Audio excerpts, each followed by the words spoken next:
오늘은 이제 광복절을 앞에 두고 우리 기념 예배를 드리는 날이죠. 광복절 기념주일입니다.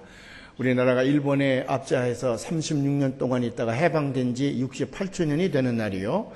또 1948년 우리가 스스로 정부를 수립해서 대한민국 정부가 세워지게 됐죠. 대한민국 정부 수립한 지 65주년이 되는 아주 뜻깊은 광복절 기념주일입니다. 우리는 이 기념일을 맞이할 때마다 우리 마음속에 꼭 다짐해야 될 것이 있는데, 역사를 잇는 민족은 이 지구상에서 소멸되어지고 만다는 겁니다. 역사의식이 살아있는 민족만이 지구상에서 생존할 수가 있다고 하는 겁니다. 그동안에 이 지구상에는 수천족의 종족들이 있었지만은 역사의식이 없는 종족들은 다 사라졌습니다. 우리나라는 반만년의 역사를 가지고 있는데 조상들로부터 좋은 그런 나라, 좋은 민족의 어를 이어받아서 오늘의 대한민국을 이룩하고 있었는데, 그만 1910년 우리는 나라를 일본에게 빼앗기고 말았습니다. 세계가 산업혁명 이후에 그 줄기를 타고 급변하고 있을 때에 우리 선조들은 그만 쇄국 정책을 내걸고 나라의 문을 안으로 걸어당긴 채 자기들끼리 정권 다툼에 정신을 다 쏟았습니다. 그러던 중에 일본은 서양 문물을 빨리 받아들여서 신무기를 가지고 우리나라를 침탈하게 될 때에 우리는 속수무책으로 나라 전체를 일본에게 다 빼앗긴 채 36년 동안 아주 참담한 세월을 보내야만 했습니다.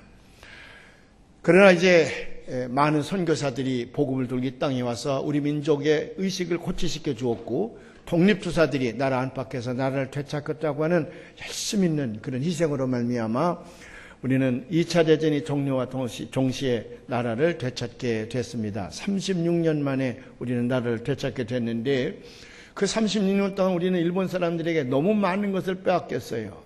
종사를 하더라도 좋은 집에 가 종사를 해야 되는데, 이게 나쁜 집안에 가서 종사를 하면 짐승 취급을 받는 거거든요. 일본 놈들이 아주 잔인했습니다. 우리의 말도 빼앗고, 우리의 역사도 빼앗고, 우리의 문화도 빼앗고, 우리의 모든 것을 다 빼앗고, 나중에는 우리 민족의 얼까지 말살시키기 위해서 황국 시민 정책 이런 거 쓰기도 했고, 신사참배를 강요해서 우리의 신앙마저도 저들이 짓밟아 버리고 말았습니다. 그러나 하나님 우리 민족을 사랑하셔서 곳곳마다 새벽마다 무릎 꿇고 하나님 앞에 눈물로 기도했습니다. 우리의 죄를 회개하고 하나님이여 이 민족을 독립시켜 주시옵소서. 그래서 하나님은 마침내 이제 제2차 세계대전을 연합군이 승리하게 하고, 덕분에 우리는 이제 일본으로부터 나라를 빼앗기게 됐습니다. 나라를 되찾게 됐습니다. 근데 이제 나라를 되찾기만 하면 모든 것이 다 끝나는 줄 알았어요. 해방을 맞이하고 흩어져 있던 독립투사들이 다 들어오게 되고 우리나라 정부를 수립하게 되면 이제 우리는 정말 잘 살 수 있는 대한민국을 만들 줄 알았는데 그게 아니잖아요. 해방이 되자마자 우리는 이념 갈등에 사로잡혔습니다. 공산주의자들과 민주주의자들이 서로 대립하면서 얼마나 큰 갈등을 빚어왔는지, 우리가 나라를 되찾고 정부를 수립하고 우리만의 대한민국을 건설하기에는 일본 놈들에게 너무 많은 세월을 그만 빼앗겼기 때문에 그 세월이 너무 길었습니다.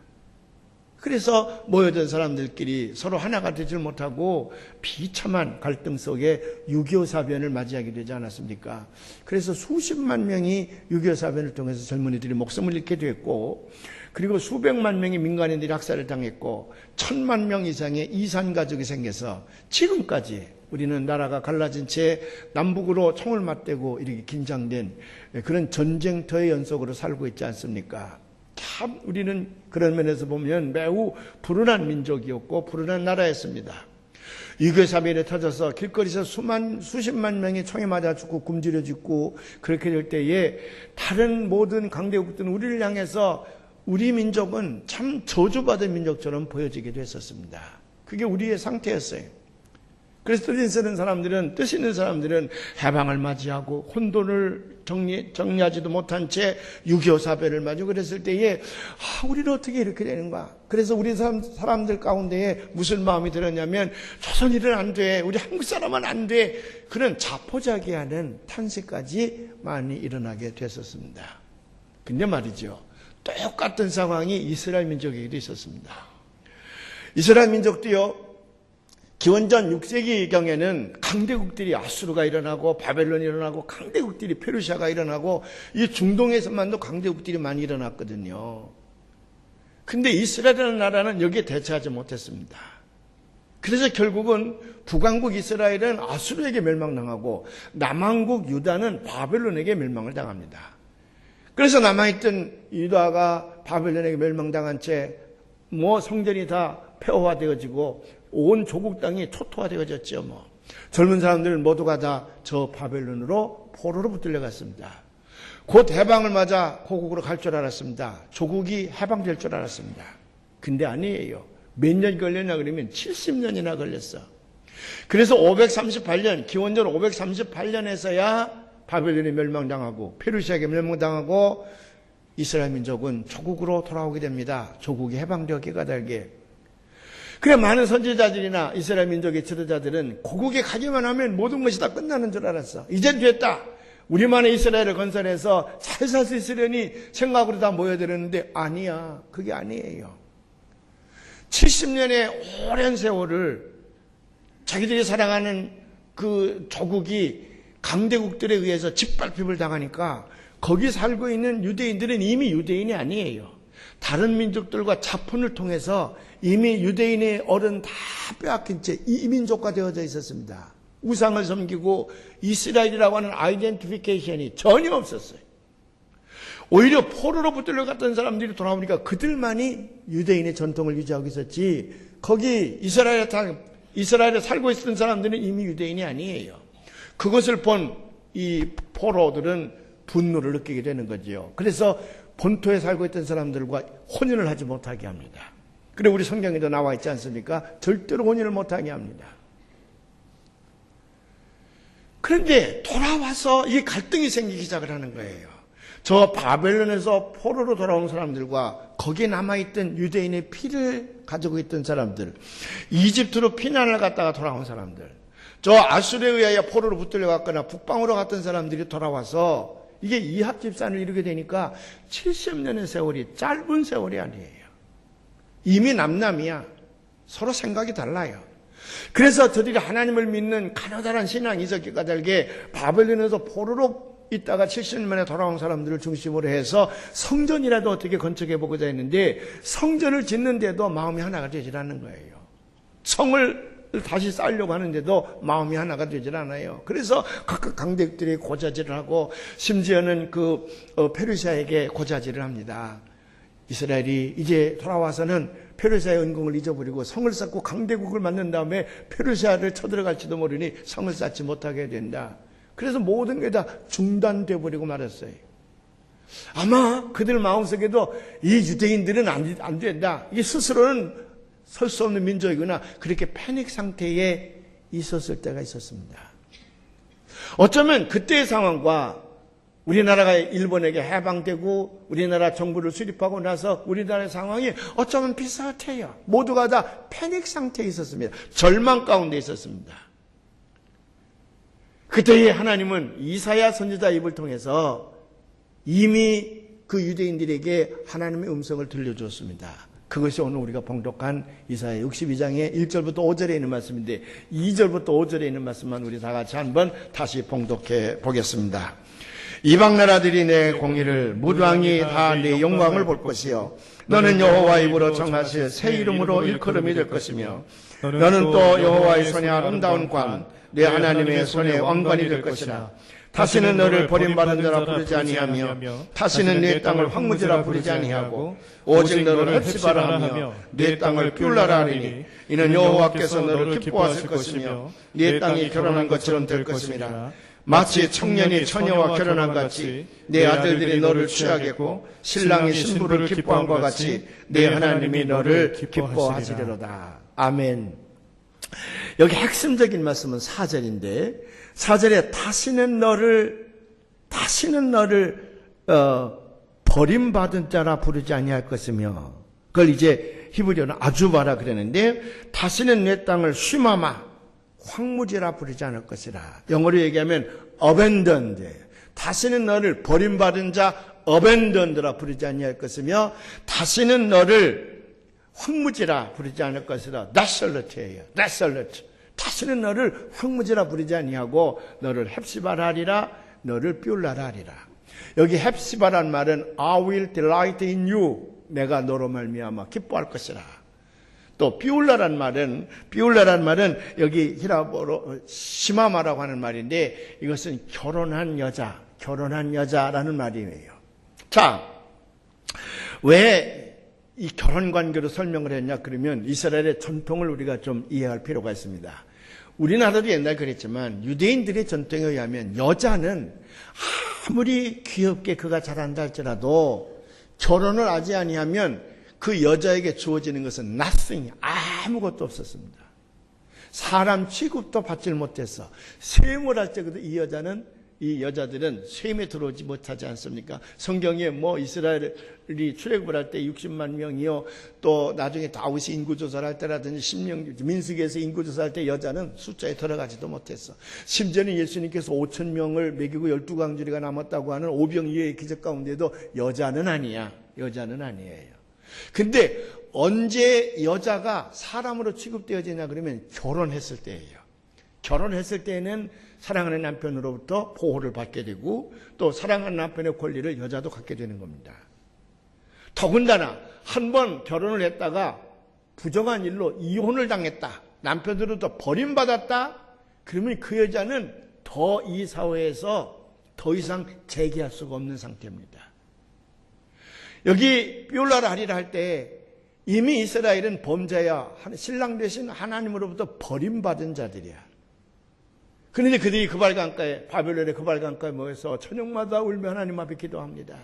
나라를 되찾게 해달라고, 다시 하나님을 사랑하게 해달라고, 다시 하나님을 믿는 민족이 되게 해달라고 기도하게 될 때에 마침내 하나님은 저 페르시아 나라를 통해서 바벨론 문명이라고 하는 찬란한 운명을 이루고 있던 나라였는데 하룻밤에 멸망시켜버리고 맙니다.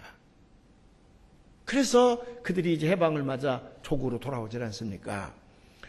그런데 돌아온 상태 속에서 그들이 절망 가운데 있는 거예요. 아마 그 주변에 있는 민족들이 이스라엘은 버림받은 자요 황무지와 같은 존재라고 그렇게 손가락질 당하고 있었을지도 모릅니다. 스스로 완전히 절망 가운데 있을 때에 그때 하나님께서 이스라엘 민족을 향하여 들려주시는 말씀이 뭐냐 그러면 다시는 너를 버림받은 자 어벤던드예요. 버림받은 자 어벤던드 아주가 그렇게 부르지 아니할 것이며 다시는 너희의 땅 너희를 황무지라 다시 말하면 슈마마 또는 데솔루트 그렇게 부르지 못하게 할 것이라. 너희는 헵시바라 I will delight in you 내가 너희로 말미암아 기쁨을 얻을 것이며 비울라라 하리라 너희는 나와 결혼한 자라고 말이에요. 내가 너를 끝까지 한 번 용서하여 다시 받아들였으니 끝까지 내가 너를 지킬 것이다. 그 의미가 거기 포함되어져 있습니다. 그래서 이스라엘 민족은 다시 용기를 얻고 성전을 다시 수축을 합니다. 그리고 소위 유대인이라고 하는 아이덴티피케이션, 아이디라 그러죠. 그 정체성을 강하게 갖게 됩니다. 시오니즘이 거기서 결성이 되는 거예요. 그래서 그들이 번듯한 나라를 만들지 못하고 2500년 동안 나라가 없었습니다만은 그러나 그들이 가는 곳마다 유대인, 모든 민족 가운데 유대인. 그래서 그들은 오늘날 전 세계에서 뛰어난 머리와 그들의 여러 가지 재능을 가지고 하나님 앞에 영광을 돌리는 것을 볼 수가 있습니다. 우리나라도 마찬가지예요. 6.25 사변을 겪고 났을 때에 저 많은 나라들은 우리를 얼마나 불쌍히 여겼겠습니까? 제가 70년대 말에 미국에 유학을 갔는데 TV를 턱 틀으니까 우리나라 선명의 아이들이요. 그 TV에 나와서 노래를 해요. 이 한복을 입고 노래를 하는데 그 노래를 하면서 뭘 얘기하냐 그러면 미국인들에게 후원금을 걷는 거예요. 한국의 고아들과 가난한 자들을 위해서 후원금을 걷는데 우리 선명의 아이들이 노래를 하는데 노래하는 건 이쁘고 좋았지만은 그 노래하는 목적을 볼 때 얼굴이 막 붉어져요. 우리가 아직도 이렇게 가난을 벗어나지 못하고 세계 사람들에게 구호의 손길을 기다리고 있구나. 근데 그런 생각을 했었습니다. 그때는 우리가 많이 잘 살게 되는 전쟁이 일어난 지 20년이 됐는데도 불구하고요. 모든 나라 사람들이 어쩌면 대한민국을 가리켜서 일본 사람들에게 36년 동안이나 억압을 받았을 뿐만 아니라 저들이 스스로 국가를 건설할 수가 없어서 남북으로 갈려져 있고 소련은 저 소련에 그런 꼭두가시 노릇을 하고 있고 남쪽은 여러 가지 이념의 갈등으로 쌓여있지 않습니까? 아직도 종북주의자들이 있잖아요. 종북주의자들. 북한이 저렇게 온 세계에서 가장 못 사는 나라요. 가장 비참한 그런 삶을 살아가는 나라인데도 불구하고 잘 먹여놨더니 종북주의자들이 돼가지고 어버이 김일성 수련의 뜻을 받들어 통일을 해야 된다는 동, 김정은 장군의 이념에 따라서 뭐 해야 된다는 동, 그러면서 종북주의자의 삶을 사는 사람들을 보면 이해가 되지 않아요.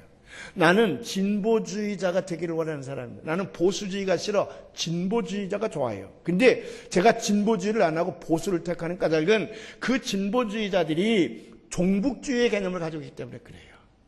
용서할 수가 없어요.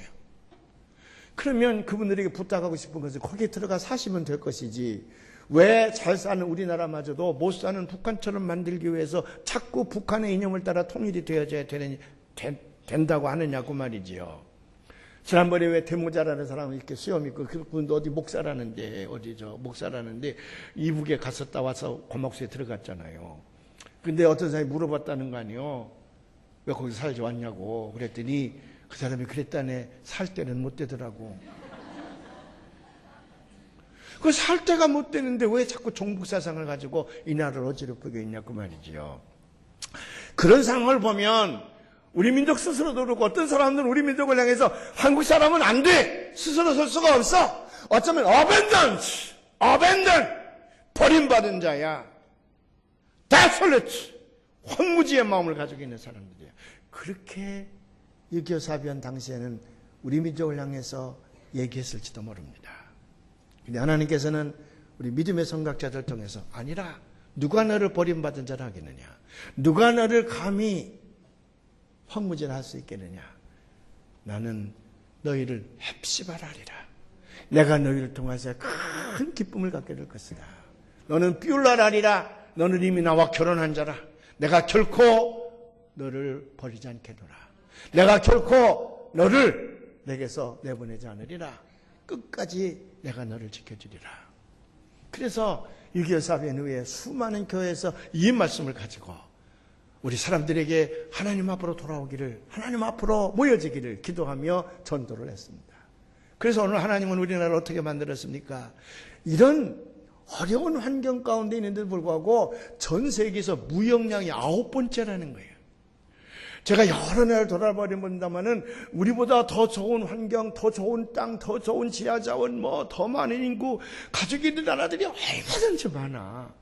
근데 저기다 북한에서 핵 가지고 위협을 하면서 이 휴전선이요 이렇게 그냥 무기에다 꽉 차서 틈만 나면 쏠라고 눈을 부릅뜨기는 이런 상황 속에서 이렇게 잘 사는 나라는요 우리나라밖에 없어. 미라클이에요. 참 기적이에요. 하나님 우리 민족을 사랑하기 때문인 줄로 믿습니다. 이것이 우리 개인에게도 적용이 되는 거예요. 때로는 저 이스라엘이 바벨론 포로로부터 돌아왔던 그 상태, 아니면 일본 놈들로부터 36년의 억압 생활을 청산하고 해방을 맞이했으나 그 엄청난 6.25의 비극을 체험하는 그 상태 속에서 가지고 있던 우리 마음, 그런 것들이 개인 생활에도 느닷없이 닥칠 때가 많이 있어요. 느닷없이 때가 많이 있어요. 저는 가끔 지진이 일어나서 30만 명이 죽었네, 40만 명이 죽었네 그럴 때 그 가족들의 모습을 봅니다. 또 가끔가다 쓰나미가 있어서 일본도 마찬가지고 저 인도네시아도 내가 가봤는데 쓰나미 직후에 제가 갔었는데요.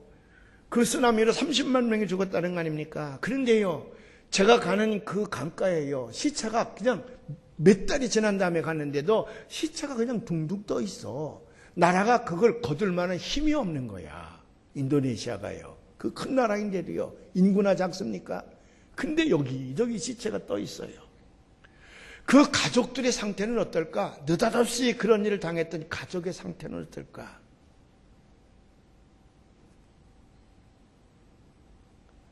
지난번에 공주고등학교 학생들이 저 안면동 어디 가서 해병대 체험한다고 했다가 5명이 그냥 죽었어요. 이 등신 같은 교관이 지금 파도가 머리에 닥치는데 애들을 자꾸 거기다 밀어넣었다니. 세상에 이런 등신이 어디 있어. 근데 요즘에 애들이 7명, 8명까지 하나 그냥 버려도 괜찮은데, 그래도 큰일 나지. 10손가락 깨물어서 안 아픈 손가락 없다 그래서 이게 큰일 날 일인데, 요즘에 하나밖에 없잖아. 하나밖에 이게. 하나밖에 없어서 정성을 다 길러놨는데, 아니 바닷가에서 그냥 아들을 잃었을 때에 그 부모의 마음은 어떨까? 패닉 상태지요, 뭐. 패닉 상태. 뭐 그것뿐만이 아닙니다. 이번에 저 어딘가 경포대인가 해운대인가 어디에서 아이들이 텐트를 치고 있었는데 술 먹은 녀석이 그냥 차를 가지고 깔아뭉개서 아이가 죽었잖아. 거기서 둘 다. 가족들이요, 이 휴가철에 좀 재미있는 휴가를 즐기기 위해서 차를 타고 가다가 엉뚱한 차가 들이받는 바람에, 그래서 거기 가족이 몰살하고 남편만 낳는다든지 아내만 낳는다니 그럴 때에, 그때 그 패닉 상태 아닙니까? 스스로 아마 좌절하고 스스로 절망하고 부딪힐 때가 많이 있습니다. 내가 잘못돼서 그럴 때도 있고, 나와는 아무런 상관없이 남이 나를 그렇게 만들 때가 있고, 오해가 되어서 나를 그렇게 만들 때가 있는가 하면 재난이 덮쳐서 나를 그런 상태로 몰고 갈 때가 있어. 제가 어떤 사람이 글 읽어보니까 아내가 암이야. 아내가 암이에요. 그래 남편이 정성을 다해서 그 아내를 치료하겠는데 남편에게도 암이야. 내외가 다 암 환자가 됐어. 그들이 언제 암 환자가 되리라고 예상이나 했겠습니까? 또 그런 암을 걸릴 만한 그런 짓을 한 적도 없어. 근데 느닷없이 이 불치의 병이 그 가족을 덮쳤다? 패닉 상태예요. 그러나 모든 사람들이 다 너는 버림받은 자로구나, 그렇게 우리를 향해 손가락질하고, 또는 사탄이 우리 자신을 향해서 넌 이미 버림받은 자야, 너는 이미 황무지 인상이야, abandoned, desolate, 그렇게 우리를 향해서 외친다 할지라도 하나님의 음성을 들려야 됩니다. 누가 감히 너를 버림받은 자라 할 것이며 누가 너를 황무지라 할 것인가? 내가 너를 헵스바라 하리라, 내가 너를 뷸라라 하리라. 이 음성을 듣는 자는 살아납니다. 제가 LA에 있을 적에 목회자들이 이렇게 평신 두더라고 모여서 밥을 먹는데, 어떤 사람이 암을 앓고 나서 항암 치료를 받고 있는데 주책 없는 사람이 옆에서 뭐라 그러냐면, 못났어요. 암을 못 났지. 내가 본 사람 가운데 암 났은 사람 아무도 없어. 그러고 얘기를 한단 말이야.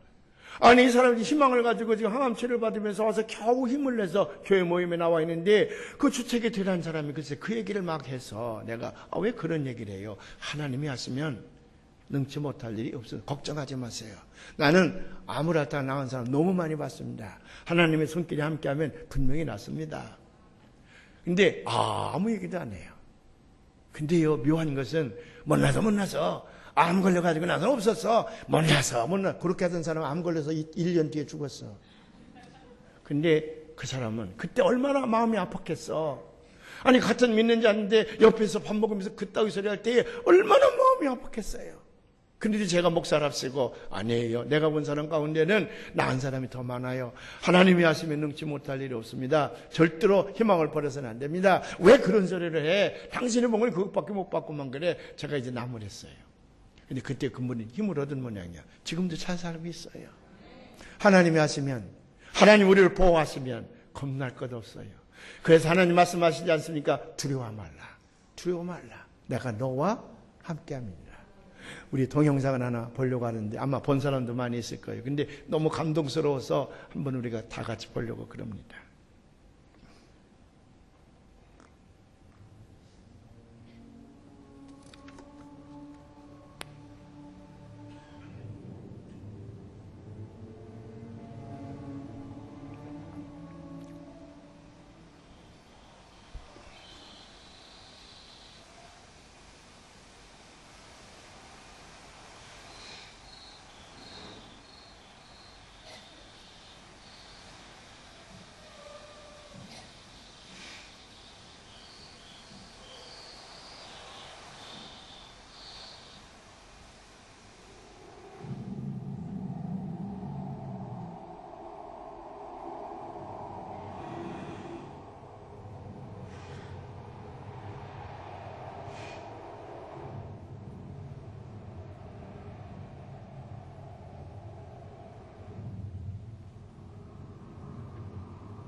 아마 카카오톡을 통해서 이게 이제 서로 돌려가면서 보는 동영상인데 아마 본 분들이 많이 있을 것입니다. 어떻게 저걸 촬영을 했는지 전 잘 모르겠어요. 하는 감동을 주는 동영상인데 이 새끼 곰이 철없이 이렇게 뛰어놀다가 그만 사자의 습격을 받게 되지 않습니까? 마지막에는 사자의 밥이 될 수밖에 없는데 몇 번 하니까 뭐 주둥이에서 피가 흐르고 그러는데 갑자기 사자가 도망가요. 보니까 뒤에 곰이 비명을 지르면서 이제 덤빌 것을 보고는 사자가 미리 겁을 먹고 도망가니까 이 새끼 곰은 그냥 엄마가 거기 있으니까 얼마나 좋아요. 아버지인지 잘 모르지만 쫓아가서 매달리니까 엄마가 다 피나는 것을 핥아주고 그래서 그의 생명이 보존되고 있지 않습니까? 이게 어쩌면 하나님이 믿는 자를 보호하시는 한 장면을 잘 우리에게 묘사해주는 동영상이라고 생각을 합니다. 인생은 참 허망할 때가 많이 있죠. 인생 자체가 그럴 때가 많이 있습니다. 제가 어떤 글을 읽었는데 이런 글이에요. 40대 중반의 부인이 어느 요양원을 이제 찾아갑니다. 흔히 80 가까이 된 할머니를 찾아가는 거예요. 가서 안녕하세요. 그러니까 그 할머니가 어두운히 바라보고 있더니 예, 그래요. 그리고 둘이 침묵이 있는 거야. 더 이상 말이 없어요. 가만히 할머니는 창가를 바라보고 있더니 할머니가 그래요. 저 나무에 잎이 많았는데 다 어디 갔지요? 그러니까 젊은 부인이 있다가 가을이잖아요.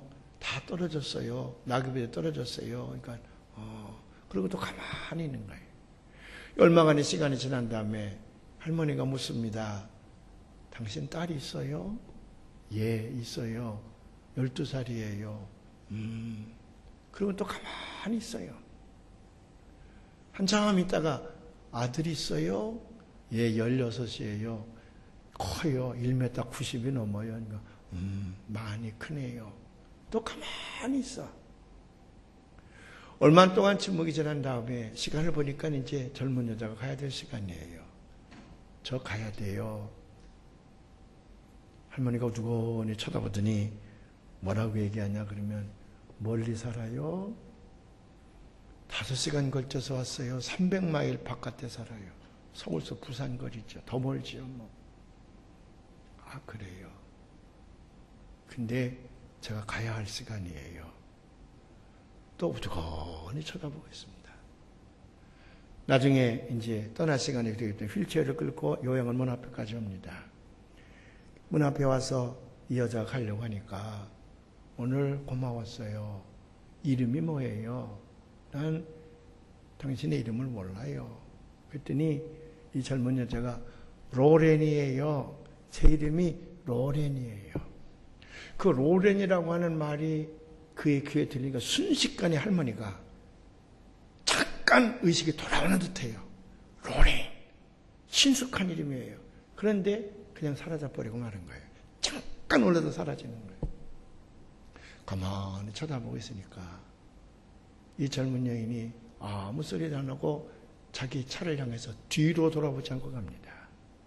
그리고는 창문을 열다 말고 머리를 땅에 대고 흐느껴 오는 거예요. 엄마, 엄마. 이 엄마가 딸을 전혀 몰라보는 거예요.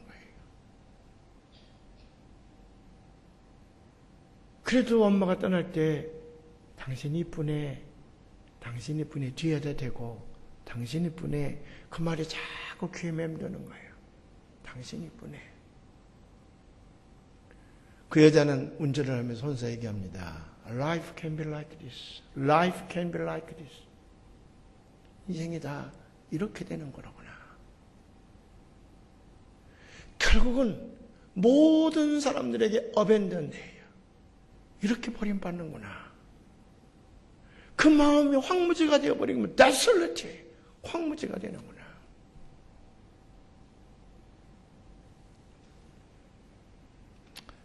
미국의 유명한 지도자입니다. 정부의 최고의 지위까지 앉아 있었고 유엔에 가서 그분이 이런 연설을 했습니다.